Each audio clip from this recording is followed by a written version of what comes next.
Bonjour à vous, ici Séverine. Aujourd'hui, je vous propose qu'on fasse ensemble de la géobiologie avec les aides de la nature. Donc, c'est ce que je propose à mes élèves dans le niveau 4 de ma formation.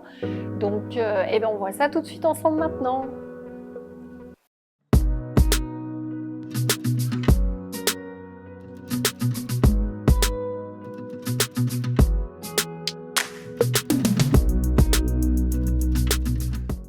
Bonjour à vous, ici Séverine, j'espère que vous allez bien. Je suis naturopathe, magnétiseur et coach sur Toulouse. J'avais envie de vous montrer un petit peu ce qu'on peut faire en géobiologie aujourd'hui dans cette vidéo. Voilà.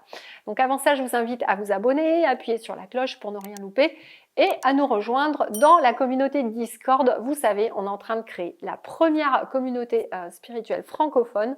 Voilà, donc rejoignez-nous et comme ça, on peut échanger entre extraterrestres et on se sent moins seul.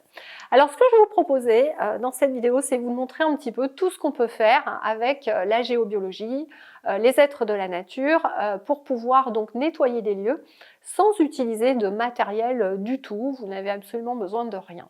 Alors évidemment, pour faire cette géobiologie, il faut tout d'abord maîtriser l'énergétique. C'est pour ça que dans ma formation, c'est un niveau 4, c'est-à-dire qu'auparavant, les élèves ont appris à gérer leur énergétique, à reconnaître du négatif du positif, à reconnaître voilà, quand c'est un ange, un archange ou quand il y a une entité. Ils ont appris également à développer leur télépathie, l'écriture automatique, la médiumnité, à ouvrir, pardon, je tousse encore un peu, à ouvrir leur Kundalini. Voilà, et en travaillant cette Kundalini, en fait, ça ouvre le canal de médiumnité. Ça leur permet ensuite d'avoir donc une connexion privilégiée en télépathie avec les êtres de la nature.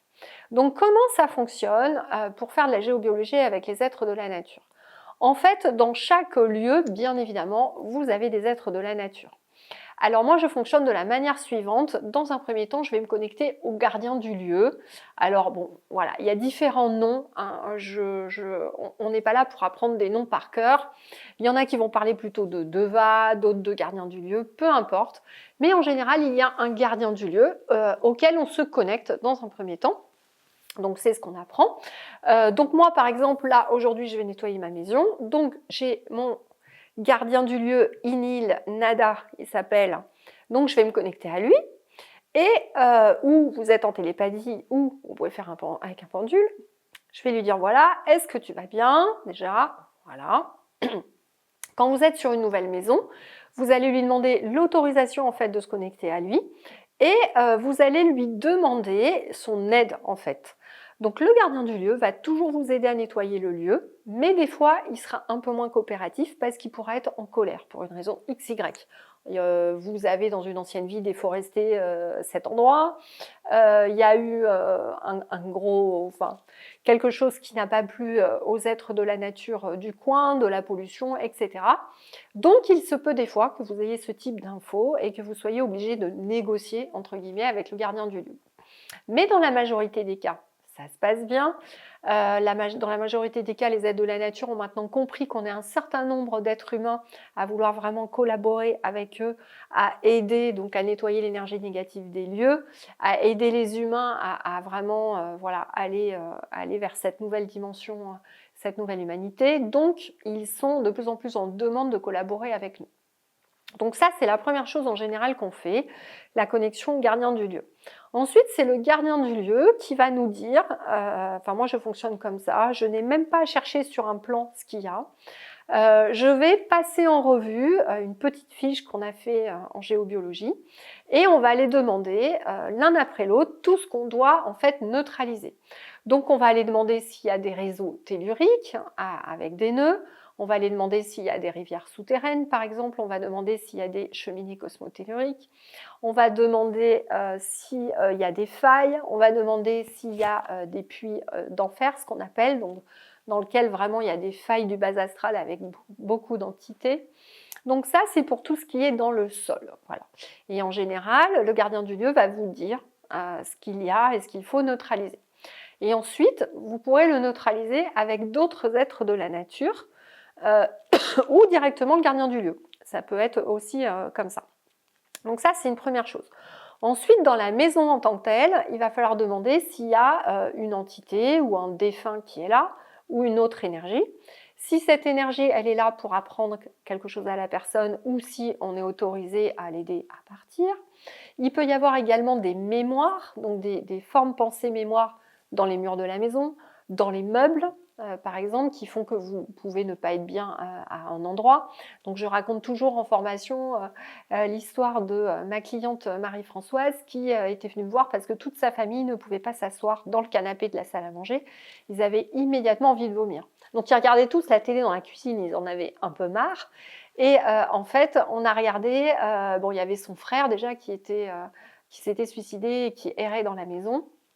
Et il y avait des formes mémoires très très fortes aussi d'autres personnes en fait qui s'étaient suicidées dans sa famille, avec notamment cette forme mémoire était dans une armoire, elle résonnait avec une poutre qui était en pointe juste au-dessus, et en fait il y avait également un nœud dans la terre à cet endroit-là. Donc forcément ça faisait un faisceau de fou, et juste une fois qu'on l'a neutralisé, ils ont pu se rasseoir dans le canapé et ils n'ont plus du tout eu ce problème d'avoir envie de vomir. Donc il y a vraiment des choses très simples à faire. Dans le principe, par contre, ce que nous demandent les êtres de la nature, c'est de neutraliser, c'est-à-dire qu'ils vont travailler pour rendre positif ces énergies. C'est-à-dire que ma grand-mère, par exemple, je me souviens, à l'époque, il y a pas mal de géobiologues qui déplaçaient les choses. Voilà. Bon, moi en tout cas, c'est pas ce que j'ai reçu comme consigne. C'est vraiment grâce aux êtres de la nature, on va rendre positif pour le vivant. Donc on va nettoyer les formes pensées qu'il y a, on va monter l'âme ou l'entité errante si on est autorisé à le faire. On va pouvoir neutraliser les vortex. Il y a souvent des vortex qui se créent sous les lits et c'est pour ça qu'on dort pas très bien. Donc en fait ce vortex on va le remettre en positif pour le vivant. Donc on va demander aux êtres de la nature tout simplement de le remettre en positif pour le vivant au degré qui est le mieux pour les personnes qui sont dans la maison.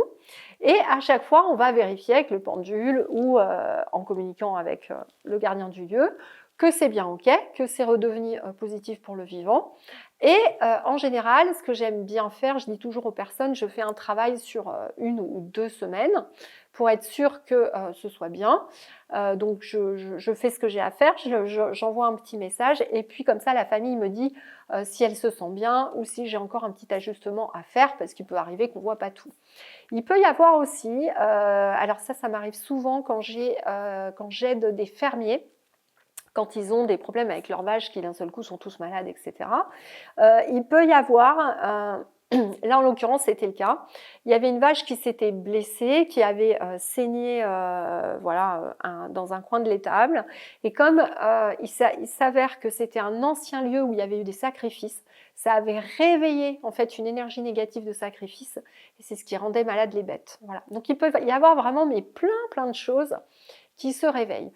Et ça va être d'autant plus vrai ça en 2022, c'est pour ça que j'avais aussi envie de vous parler de ces nettoyages de lieux. Alors on peut faire du nettoyage de lieux de vie, hein, les maisons, mais également nettoyer vos bureaux au travail par exemple. Et ça va être de plus en plus prégnant puisque comme vous êtes de plus en plus sensible, vous allez sentir de plus en plus les énergies négatives sur les lieux.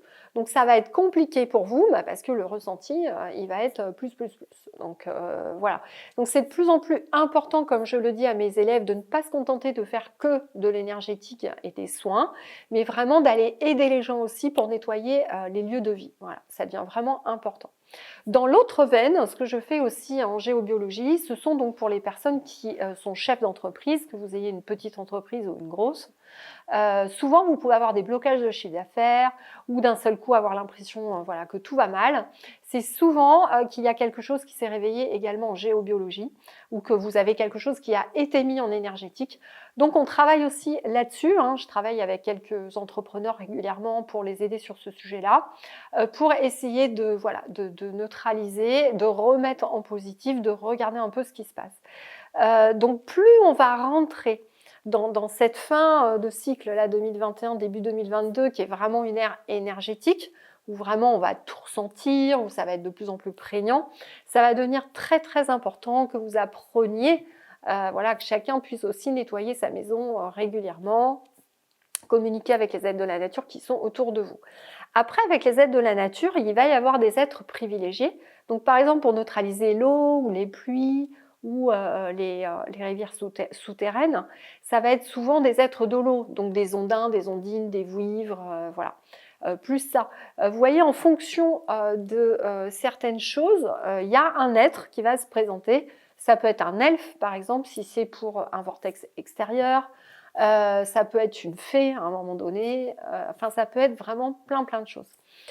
Et c'est très intéressant parce que du coup, en travaillant avec eux, c'est eux qui vont maintenir en fait le lieu propre en fait. Et l'énergie va peut-être à un moment donné se remettre en négatif, mais ça va prendre du temps. C'est vraiment parce que vous-même peut-être avec vos émotions, hein, ça nous arrive tous, on a des émotions négatives, on va remettre du négatif dans le lieu. Donc c'est aussi aux personnes, aux propriétaires de travailler sur elles. Parce que si on travaille que sur le lieu et que le propriétaire ne travaille pas sur lui, il va remettre aussi du négatif dans le lieu, ça c'est une évidence. Mais en tout cas, les gros réseaux telluriques qui ont vraiment une importance dans la Terre, eux, seront maintenus par les êtres de la nature, donc ça c'est très intéressant.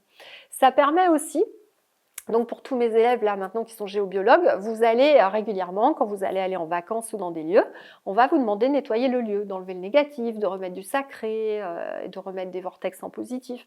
Donc c'est ça qui est intéressant, parce qu'avec toutes les personnes qui sauront faire cette géobiologie avec les aides de la nature, vous allez recréer en fait et remettre en positif des vortex partout où vous allez aller.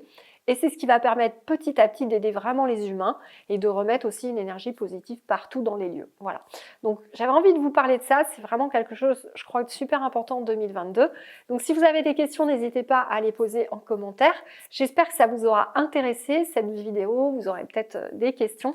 Et puis n'hésitez pas à nous rejoindre dans la formation complète pour devenir thérapeute et pour vous permettre, vous aussi, de pouvoir gérer votre énergétique et celui de votre maison. Voilà. Prenez bien soin de vous et puis je vous dis à très bientôt.